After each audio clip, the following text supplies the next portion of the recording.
She never said she was Mary. She never That's said. right.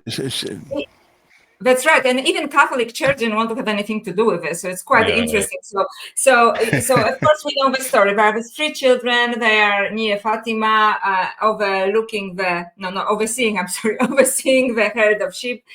And at the beginning, they see this kind of from the crowd coming a young boy who told them he's like a messenger.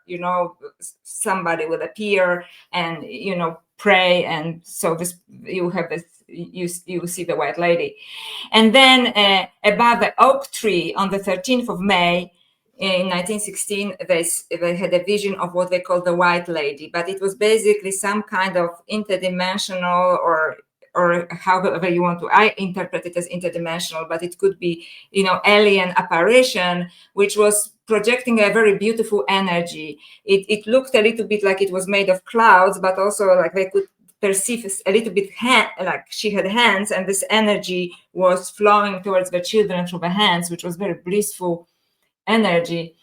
And she told them that she would appear to them on the 13th of every month, right? So the news started to spread, and of course, children said, "Oh, there was this kind of ladylike apparition that has a very feminine energy." I'm using my own vocabulary about it, and she said she would be coming at the 13th of every month. So immediately, the father of one of the children said it must be Virgin Mary, right? Because who else could it be, right? And then they went to the priest, and the priest says, "Please, no, I don't need this nonsense, don't say it." And he wanted to tell them, don't tell anybody, but it's too late, right? Everybody knows that children are seeing this white lady, and it has to be Virgin Mary, right? And the biggest event, of course, and I think this is the most interesting because it was a collective experience of this, was on October 1917, when 70,000 people showed up to see, the white lady or the spectacle, because the children were told that the white lady will appear to many people.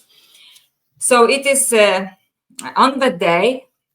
Everybody came to the field in Fatima, and there are 70,000 people, including two people who are atheists. One is from the paper O Seculo in Lisbon. One is a professor of social scientist in a local university, and the other one is a journalist, and they are working together. And they came there to debunk the whole thing because they said, "Dumb peasants. They have to see something from the Bible. Nothing will ever happen, maybe."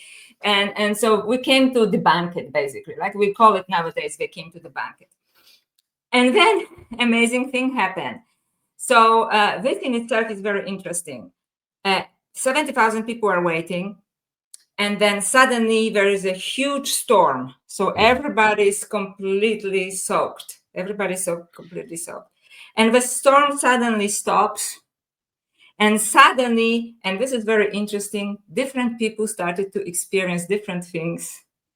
But everybody experienced something, except for a tiny group of people who experienced nothing, which is interesting in itself.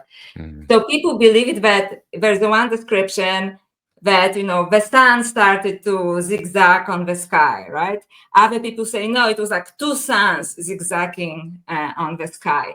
Somebody said that they could see in the inside of one of the suns 3 figures, like, humanoid figures, which, some people said it would be aliens, but they said it must be the Holy Trinity, right? Because it must be three figures. And also the light started, very strange things started to happen with light. It was like dark Damascus and then like amethyst and wild. It was a huge spectacle. Okay.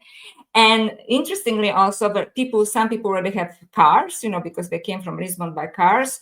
And some of these cars started to explode, the engines started to explode. Okay. So there was definitely a physical element to this, right? So because because environment was affected by this. And there was a very small group of people who actually says, why everybody is like, looking here and looking there, and because they didn't see anything. But a very small group of people. And eventually the Catholic Church agreed, that it was a miracle, but very reluctantly. So, I just want to say this, because it became such a movement that the church decided, okay, because, it was like out of control. So, and in the 1920s, somebody produced a picture of the white lady, an artist, and showed it to the surviving child, to the surviving girl. And she says it was nothing like her, because it was a picture of Virgin Mary with a rosary and stuff, right? And she said, no, it was just like this white lady-like thing with this beautiful energy. It didn't look like that. So I decided to look for because we are living in times of science, right? Scientific paper. I went on academia.com, right? When academics publish published papers that are peer-reviewed, right? And I found this one paper, this guy who said he was going to look into it. He used some kind of mathematical equations that I didn't understand even a little bit, because they were completely, too complicated for me. And he collected a bunch of photographs from Fatima and basically analyzed the play of light and shade on the photos. And he reached these conclusions. One, it is that it was not a psychosis, because people could expect something, because definitely something physical was going on, because there's unusual play of light and shadow. And then he said that it wasn't a weather event, and explains why. And then he said that there was definitely not a sun that did something, but there were definitely two additional sources of light, very strong additional sources of light, which had to move with incredible speed to create this kind of, whatever, play of light and shadow. And another one was that he said because it was raining just before the event, that when you look into the pictures, people have kind of like wet, dry kind of spots. And he says this only happens when people are when objects are exposed to infrared light. So, I think it's very interesting, right? Yeah, it's fascinating. And anyway, before this event, two separate groups of psychics in Portugal actually wrote to newspapers, and they said they got a strong message that some event will happen, which will have a message for humanity, because we are on a wrong path, and so on, right? And there is somebody who says they have a paper trail for this, because they actually paid money, before the event something is going to be happening. There is some big event coming.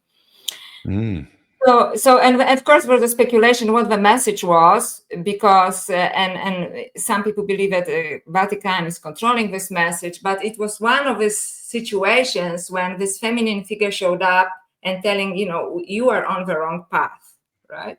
Except that because of faith that was then, in this area, it was like, you are sinners, you have to pray more, right? But, but she said, you have to change your ways. You're going in a wrong direction. So this is Fatima event, which I think is fascinating.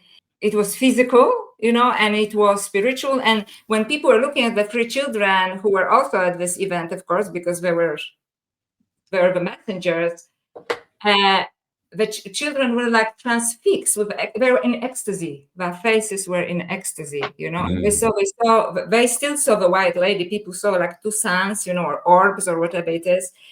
And, the children were transfixed in ecstasy, and there was like a light around them, and they were obviously in a religious ecstasy. So they also saw something else. So this is maybe one of his powerful messages. And apparently there were like many appearances, Virgin Mary-like, or, white lady, which Chris Bledsoe kind of is doing it as well, right? He said that he encountered a white lady twice, and she told him also, our consciousness has to shift. Join Patreon AB Prime or Red Circle and get the full episode and podcast summary and other cool bonuses. Clean episodes on a private RSS feed, exclusive stream shows early and no more commercials. Support Eon Byte.